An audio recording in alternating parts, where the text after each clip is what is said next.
স্থানাঙ্ক জ্যামিতি তোমাকে অবশ্যই পড়ে অ্যান্সার করতে হবে, এবং স্থানাঙ্ক জ্যামিতি ভেক্টরের তুলনায় সহজ।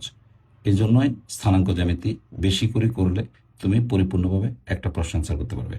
এই জন্যই স্থানাঙ্কের 11.1 অধ্যায় থেকে 11.4 অধ্যায় পর্যন্ত সকল সূত্র আমি তোমাকে একটা পাতার মধ্যে কম্বিনেশন করে দিলাম, এবং এই সূত্রের পাতাটা তুমি স্ক্রিনশট নিয়ে রাখবা এবং এটাকে পাশে রেখে মূল বইয়ের অঙ্কগুলো করবে। এখানে প্রথম 11.1 থেকে একটা মাত্র সূত্র পড়বে, দূরত্ব সূত্র এবি। এর দূরত্বের সূত্র এটা তোমরা জানো, আমার ব্যাখ্যা করার কোনো প্রয়োজন নাই, খুবই সহজ। 2 নম্বর, এক্স অক্ষের যে কোনো বিন্দুতে ওয়াই স্থানাঙ্ক শূন্য হয় এবং এক্স ওয়াই স্থানাঙ্ক শূন্য হয়, এবং ওয়াই অক্ষের উপরে যে কোনো বিন্দুর এক্স স্থানাঙ্ক শূন্য হয়। দেখো আমি চিত্রের মাধ্যমে তোমাকে দেখাই দিলাম এই উপরের কথাটার বিস্তারিত বিবরণ। আশা করি তুমি এটা ভালো করে দেখে নিবে। 3 নম্বর যেটা আছে সেটা হলো, এই 3 নম্বর পয়েন্টটা খুবই গুরুত্বপূর্ণ, এখান থেকে প্রশ্ন হয়, অবজেক্টিভও হয়।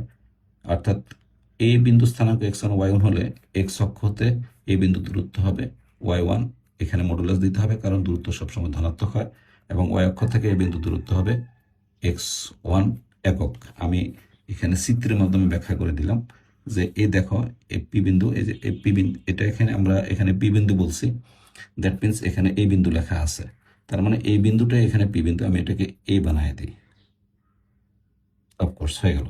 তাহলে এই যে এই বিন্দুর স্থানাঙ্ক হলো x1 y1, আর এখানে এটা এক্স অক্ষ আর এটা কি ওয়াই অক্ষ।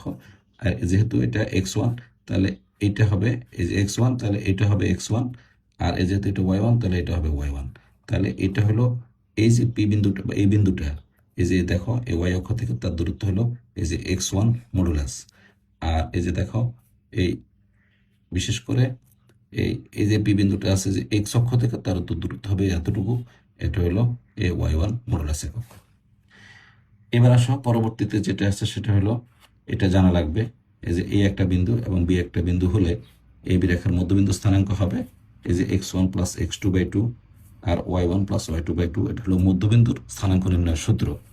আর এই 5 নম্বরটা লাগবে, এটা হলো একটা ত্রিভুজের 3টে মধ্যমা আঁকলে পরস্পরকে যে বিন্দুতে ছেদ করে সেটা হবে ভরকেন্দ্র, আর ভরকেন্দ্রের স্থানাঙ্ক নির্ণয়ের সূত্র হলো এটা।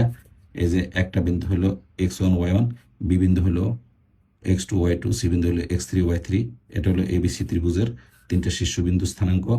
তাহলে ভরকেন্দ্র হবে এই যে x1 x2 প্লাস x3/3, তার মানে বুজের গড়, আর হলো y1 plus y2 plus y3, তার মানে কুটির গড়।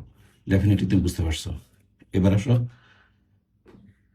6 নম্বর সূত্র, এটাও 11.2 অধ্যায়ের। এটা হলো এ বি সি 3টে বিন্দু দেওয়া আছে, এবং এই বিন্দুগুলো অবশ্যই ঘড়ি কাঁটার বিপরীত ক্রমে হতে হবে। সো একটা কথা তোমাকে স্মরণ করাই দিচ্ছি, ত্রিভুজের ক্ষেত্রফল নির্ণয় করতে বললে এবং প্রশ্নে যদি স্থানাঙ্ক দেওয়া থাকে, অবশ্যই অবশ্যই তোমাকে পরীক্ষার হলে চিত্র অঙ্কন করতে হবেই। তাহলে কারণ হলো চিত্র অঙ্কন না করলে অ্যান্টি ক্লকওয়াইজ তুমি বিন্দুগুলো খুঁজে পাবে না। আর যদি অ্যান্টি ক্লকওয়াইজ ব্যবহার না করে বা অ্যান্টি ক্লকওয়াইজ বিবেচনা না করে এই সূত্রটা ব্যবহার করো, তাহলে তোমার ফলাফল আসবে না। অনেক সময় ফলাফল নেগেটিভ আসবে এবং ফলাফল উত্তর মিলবে না এবং তুমি নাম্বার পাবে না। তোমাকে অবশ্যই অ্যান্টি ক্লকওয়াইজ বিন্দুগুলো বসাইতে হবে। নিশ্চয়ই এ বি সি 3টে বিন্দু স্থানাঙ্ক দেওয়া আছে, এটা ঘড়ির কাঁটার বিপরীত ক্রমে আমি বলে দিছি। ফলে এই ত্রিভুজ হবে, এই যে নির্ণায়ক পদ্ধতি ডিটারমিনেন্টস পদ্ধতিতে আমরা করবো এলো প্রথম বিন্দু x1 y1, দ্বিতীয় বিন্দু x2 y2, তৃতীয় বিন্দু x3 y3 এবং চতুর্থ বিন্দু x1 y1 এত বর্গ একক। অফকোর্স এবার হলো এবিসি বিন্দুত্ব সমরেখা কখন হবে, যদি এবি রেখার দূরত্ব আর এবিসি রেখার দূরত্ব যদি সমান হয়ে যায়, এই যে দেখো খুব সুন্দর করে, তখন তারা কি হয়, একই রেখার উপর অবস্থিত হবে। এখন এ x1 y1 এবং বি y1 হলে এই যে ঢাল, নিশ্চয়ই তুমি বুঝতে পারছো আমরা এখন 11.3-এ চলে আসছি। 11.3-এর মূল কাজ হলো ঢাল। ঢাল কাকে বলে অবশ্যই তোমরা জানো, কোনো সরলরেখা এক্স অক্ষের সাথে যে ধনাত্মক কোণ উৎপন্ন করে তার ট্যান অনুপাতকে কি বলা হয়, ঢাল বলা হয়। এটা বিস্তারিত বিবরণ আমি যখন এই অধ্যায়ের উপর ক্লাস পোস্ট করব সেখান থেকে তোমরা বিস্তারিত দেখে নিতে পারবা। এই হলো ঢালের সূত্র। এ এবং বি দুটো বিন্দু দেওয়া আছে। এখন এই বি বিন্দু দিয়ে যদি আমরা কোনো সরলরেখা আঁকি তাহলে তার ঢাল হবে এই যে কোটির অন্তর ডিভাইডেড বাই বুজের অন্তর। এটাকে আমরা উঠা অথবা নামা বলি। উঠা নামা বলার দরকার নেই, তুমি বলবা যে কোটির অন্তর ডিভাইড বাই ভুজের অন্তর। এই যে কোটি হলো এটা y2 minus y1, y2 minus y1, আর হলো এই যে ভুজের অন্তর x2 মাইনাস x1। বিন্দুর ক্রম কিন্তু ঠিক রাখতে হবে। 9 নম্বর সূত্র, দুইটি সরলরেখা সমান্তরাল হলে তাদের ঢাল সমান হবে। এটা অবশ্যই গুরুত্বপূর্ণ একটা তথ্য। যদি তোমাকে দুইটা সরলরেখা দিয়ে বলে যে এই রেখা দুইটি সমান্তরাল প্রমাণ করো, তখন তুমি দুইটা রেখারই ঢাল বের করবা। ঢাল বের করে যদি দেখো যে ঢাল দুটো সমান, তাহলে বলবা তারা সমান্তরাল। আবার ঢাল দুইটার গুণফল যদি -1 হয়, তখন তুমি বলবা যে এরা পরস্পর কি হবে, লম্ব হবে। এই যে ঢাল দুটোর গুণফল লম্ব। বিশেষ করে 8 এবং 9 নম্বর এটা খুবই গুরুত্বপূর্ণ সূত্র। সো এখানে কোনো ভুল করা যাবে না, এখান থেকে অবজেক্টিভ আসতে পারে। এবার আসো পরবর্তীতে যেটা আছে 11 নম্বর সূত্র। আমি খুব সুন্দর করে ব্যাখ্যা করে দিছি। একটি সরলরেখার ঢাল যদি m দেওয়া থাকে এবং এই বিন্দুটি যদি x এবং y1 বিন্দুগামী হয়, তাহলে সরলরেখাটির সমীকরণ হবে y minus y1 is equal two m into x minus x1। আমরা এই সূত্রটা প্রয়োগ করে সবচেয়ে বেশি অঙ্ক করে, বিশেষ করে 11.4-এর 14, 15, 16, 17 এই অঙ্ক, 4টা অঙ্ক আমরা কিন্তু এই সূত্র প্রয়োগ করে করি। এই যে এটাকে আমরা বলি এক বিন্দুগামী সরলরেখার সমীকরণ। এবার আসো 12 নম্বর অঙ্ক। এই যে দুটো বিন্দু দেওয়া আছে a এবং b, তখন এই ab সরলরেখার সমীকরণ হবে x minus x1 divide by x1 minus x2 is equal to y minus y1 divide by y1 minus 2।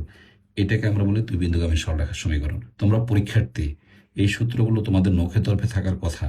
আমি শুধুমাত্র সূত্রগুলিকে একটা পাতা একত্রীকরণ করে দিলাম। তুমি স্ক্রিনশট নিয়ে যদি বাসায় প্রিন্টার থাকে, প্রিন্ট করে পাশে রেখে তুমি মূল বইয়ের অঙ্কগুলি করলে অনেক বেশি উপকৃত হবে। আর y equal to mx plus c, এখানে আমি বিস্তারিত বিবরণ দিয়ে দিছি। এটার উপর আমি একটা ক্লাস নেব, সেই ক্লাসে আমি এটাকে ব্যাখ্যা করে দেব, কারণ এটা খুব গুরুত্বপূর্ণ একটা বিষয়। এখন আমি আলোচনা করতে গেলে আমাদের অনেক বেশি লং টাইম ভিডিও হয়ে যাবে। 14 নম্বর সূত্র যেটা আছে, এটা অনেক বেশি ইম্পর্টেন্ট। একটি সরলরেখা x অক্ষকে কোন বিন্দুতে ছেদ করে এবং y অক্ষকে কোন বিন্দুতে ছেদ করে তা কিভাবে বের করবে। তাহলে তুমি y ইকুয়াল টু 0 বসালে x এর মান পাবে, তখন রেখাটির x অক্ষকে এই যে x এর যে মানটা পাবে সেই মানটা এখানে বসাবে, আর স্থানাঙ্ক হবে অর্থাৎ x অক্ষকে সে এত বিন্দুতে ছেদ করবে। আবার x ইকুয়াল টু 0 বসালে y যে মান পাবা, তখন রেখাটি y অক্ষকে এই যে 0 যে মানটা পাবা সেই মানটা এখানে বসাই দিবে। বসাই দিলে তাহলে তুমি এই যে বিশেষ করে y অক্ষের ছেদবিন্দুটা পেয়ে যাবে। এটা হলো x অক্ষের ছেদবিন্দু, আর এটা হলো y অক্ষের কি ছেদবিন্দু। ডেফিনেটলি বুঝতে পারছো। যদি কোনো প্রবলেম হয় তুমি কমেন্টস করবা, কমেন্টসের মধ্যে আমি তোমাকে সূত্রগুলো দিয়ে দিব। আবার 15 নম্বর, x অক্ষের সমান্তরাল সরলরেখার সমীকরণ। এই যে দেখো, এটা x অক্ষ আর এটা সমান্তরালী রেখা, তখন এই সরলরেখার সমীকরণ হলো y is equal two b। এই যে এই সূত্রটা মনে রাখবা। আর 15 নম্বর, y অক্ষের সমান্তরাল অর্থাৎ x অক্ষের উপর লম্ব হয়, তাহলে সরলরেখাটির সমীকরণ হবে x is equal two a। দেখো এটা হলো y অক্ষ, এটা হলো x অক্ষ। এই যে লাল কালি যে রেখাটা, এটা হলো আমার মূল রেখা, যেটা বের করতে বলছে এই রেখাটার সমীকরণ হবে এই যে এতটুকু দূরত্ব যদি এ হয়, তাহলে x is equal two a। দেখো, আমি তোমাকে মোট 15টা সূত্রের মাধ্যমে 14.1 থেকে 14.4 পর্যন্ত 4টা অধ্যায়ের সম্পূর্ণ সূত্রগুলো তোমার সামনে তুলে ধরলাম। আমি এই সূত্রগুলো পাশে রেখে তুমি মূল বইয়ের অঙ্কগুলো আগে করবে। আমি এই কথাটা বেশ কয়েকবার উচ্চারণ করছি এই ভিডিওতে। আমার এই কথাটা তুমি গুরুত্ব দিলে এবং আমার দীর্ঘ 35 বছরের শিক্ষকতা অভিজ্ঞতার আলোকে আমি তোমাকে বলি, এর বাইরে আশা করি প্রশ্ন আসবে না, এর ভিতরে আসবে। এবং আমার সাজেশনের ভিতরেই প্রশ্ন বোর্ডে হবে, আমার সাজেশনের বাইরে বোর্ডে অঙ্ক হবে না। এবং এই উচ্চতর গণিতে তুমি যদি পরিকল্পিতভাবে প্রস্তুতি নাও, তুমি A+ শতভাগ নিশ্চিত। কারণ উচ্চতর গণিতের A+ মিস কখনো হয় না, ওদেরই হয় যারা পরিকল্পনায় ভুল করে, যারা মূল বইটা করে না, শুধুমাত্র টেস্ট পেপার নিয়ে ঘাটাঘাটি করে, অতিরিক্ত ওভারলোড নেয়, তারা কিন্তু পরীক্ষার হলে গিয়ে আর নিজেকে ধরে রাখতে পারে না। কথাগুলি রাখার চেষ্টা করবে, ইনশাল্লাহ সফলতা নিশ্চিত। ধন্যবাদ।